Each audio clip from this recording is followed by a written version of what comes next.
26वीं आईनी तरमीम के लिए हुकूमत पूरी तरह से मुतहर्रिक है और अब ये तरमीम कब तक आएगी, इसमें कौन कौन सी तरामीम पिछले मुसवदे से ड्रॉप होगी और नई तरामीम कौन कौन सी शामिल की जा रही है और इसका असल मकसद है क्या, इस पर और मजीद कुछ सवालात में बात करेंगे chairman Pakistan peoples party Bilawal Bhutto Zardari साहब से। सर बहुत शुक्रिया आपने ज्वाइन किया प्रोग्राम में। सबसे पहले तो बताइएगा बिलावल भुट्टो जरदारी साहब के अब तरमीम कब आ रही है और पिछले मुसवदे से कौन कौन सी तरामीम ड्रॉप कर रहे हैं और नई तरामीम कौन कौन सी शामिल की जा रही हैं? जहाँ तक आईनी तरमीम का सवाल है, कोई इससे इनकार नहीं कर सकता कि जिस काम के लिए हम वहाँ भेजे गए हैं वो काम उस तरीके से नहीं हो रहा। जहाँ तक हमारा अदालती निज़ाम है वहाँ तो कोई भी इस बात से इनकार नहीं कर सकता कि जुडिशल रिफॉर्म ज़रूरी है। मैं बाज़ाब्ता खुद इसका पर्सनली मेरा इस हवाले से एक्सपीरियंस रहा है कि अपने नाना का केस में कायदे अवाम शहीद जुल्फ़िकार अली भुट्टो का केस में मैं 45 ईयर्स इंतज़ार करना पड़ा इंसाफ मिलने के लिए या फैसला मिलने के लिए।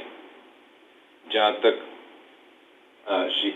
बहुत से ऐसे केसेस हैं जो पाकिस्तान पीपल्स पार्टी के हवाले से हमारा एक्सपीरियंस है, मगर आम शहरी भी इस चीज़ का, इस नुकसान का शिकार हुए हैं कि ना सिर्फ हमारा अदालती निज़ाम बहुत सुस्त है, बहुत आहिस्ता चलता है, मगर साथ साथ ever since the politicisation of judiciary या जुडिशलाइजेशन ऑफ पॉलिटिक्स जैसे इसको आपने देखना है जब इफ्तिखार चौधरी साहब का ज़माना से, तो हमारा जो अदालत है, चाहे वो हमारा सुप्रीम कोर्ट हो, उनका जो 184(3) के मुताबिक जो भी कॉन्स्टिट्यूशनल इश्यूज जो सिर्फ 15% उनका केसेस बनते हैं, मगर 90% उनका टाइम लेते हैं। लेकिन बिलावल साहब, आईनी तरमीम के लिए एक हमेशा बड़ी ब्रॉडर लेवल पे डेलिब्रेशंस होती हैं, डिबेट होती है जब भी इस्लाहात की बात होती है या तरामीम की बात होती है। 18वीं आईनी तरमीम पर 381 आवर्स डिबेट हुई थी। एक आमर ज़ियाउल हक ने 8वीं आईनी तरमीम पर 41 दिन डिबेट की थी। लेकिन ये कौन सी इस्लाहात थी, ये कौन सी तरमीम थी कि जिस पे ना कोई डिबेट हो रही है, अरकान पार्लियामेंट तक को नहीं पता कि मुसवदे में क्या है और खुफिया तरीके से हो रहा है और बहुत जल्दबाजी में हो रहा था। जहाँ तक इस आइन के कंटेंट, आइन साजी के कंटेंट्स के हवाले से तो मैंने अपना आधा केस तो आपके सामने रख दिया। जहाँ तक प्रोसेस के सवाल है, आप बिल्कुल तनकीद करें प्रोसेस पे, मगर जब हमने 18वीं तरमीम को इतना ही दिन आप जो कह रहे हैं, हमने इस पे बहस भी किया, कमेटी से हमने 2/2 से ने 3/3 मेजॉरिटी से साथ पास करवाया। तो मेरा सवाल ये है कि क्या अदालत ने वो आईनी तरमीम को माना?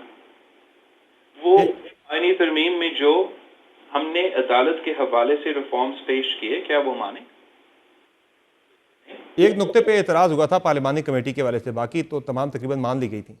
ये पार्लिमान का फैसला, आइन में लिखा है 2/2, शरीयत आइन में कहीं नहीं लिखा है कि मैं 10 साल इस पे बात करूं या 15 साल इस पे बात करूं, मैं किसी से इजाजत मांगू। पार्लिमान का फैसला उनको मानना चाहिए था। ज़ियाउल हक का एग्जाम्पल दे रहे, वो तो मजाक है। जनरल ज़ियाउल हक का पार्लियामेंट का क्या इख्तियार था? अदालत को उसको रोकना चाहिए था, कहना चाहिए था तू आमिर नहीं की। अगर आप मुशर्रफ के दौर की बात करते हो तो यही अदालत ने कहा, एक जज ने कहा, जज ने मुशर्रफ को ये इख्तियार अदालत से दिलवाया कि आमिर साहब आपके पास ये इख्तियार है कि आप आइन में तरमीम लेकर आए। तो अगर हम कह रहे हैं कि आइन में तरमीम होना चाहिए, मैं आज से किसी जल्दसाजी में, मेरा उर्दू कमजोर है, आप ये जल्दी का जो बात किया जा रहा है, उजलत की बात किया जा रहा है, we've been waiting since 2006। जी बिल्कुल, आर्टिकल 8 की तरमीम जो वो सजेस्ट कर रहे थे, आर्टिकल 51 पे जो वो सजेस्ट कर रहे थे, बाकी चीजों पे आप डिबेट करें। आपने अगर 15 साल और डिबेट करना है, आप डिबेट करें, मगर जब आईनी ये चार्टर डेमोक्रेसी की ये दो नुकात जिस पे आज से नहीं कब से कंसेंसस है, उस पे मेरा ख्याल जितना डिबेट अब हो रहा है ये आज से नहीं بہت سالوں سے ہو رہا ہے. یہ میرے منشور کا حصہ ہے, 2024 کا منشور کا حصہ ہے.